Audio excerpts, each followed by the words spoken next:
Hello and welcome to another fun-filled edition of Adam's Music Box. And today I want to talk to you about a vocalist who I put on my list of one of the great female vocalists of all time. And this is Phyllis Hyman.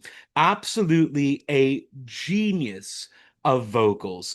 And she really had it all. She had a range. She had a beautiful tonality, a perfect sense of phrasing, the ability to sing in any genre, from traditional jazz to Broadway to soul to R&B to electrofunk to disco to, sort of rock soul types of things. She could sing anything and she did it all perfectly.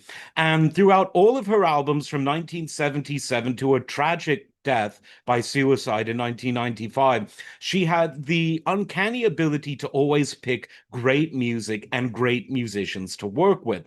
Some of her initial professional collaborations, even before her first solo album, were with John Lucian, one of the great male vocalists of all time, and the wonderful composer, drummer, arranger, everything, Norman Connors.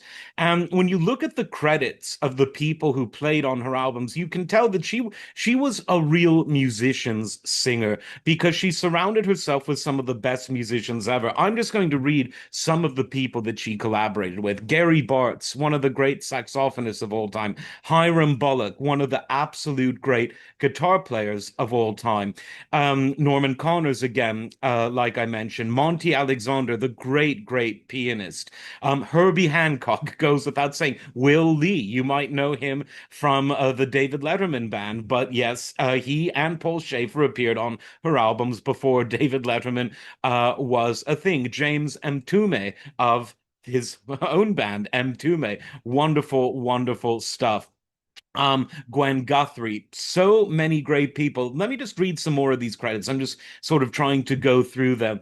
David T. Walker, one of the great guitarists of all time. I've done a video on him, and he's on my list of sort of some of the great guitarists of all time.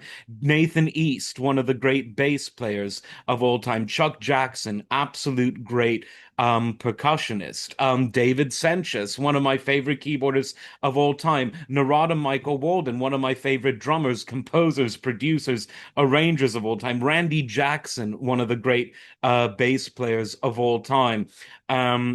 Who else? Just going through more of this. Dexter Wansel, another great musician. Thom Bell, one of the great sort of the founding father, if you will, of the Philadelphia sound. Greg Scott, what a great saxophonist. So throughout all of her albums, she played with so many great musicians.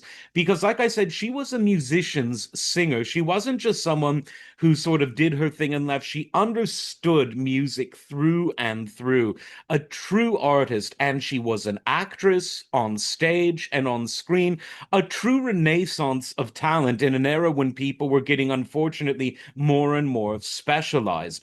All of her albums, all of her solo work is on your Spotify's and your Whatify's. I would encourage you to listen to all of it. Sadly, she was someone battling bipolar depression throughout much of her life, and she killed herself in 1995 saying, "I'm tired."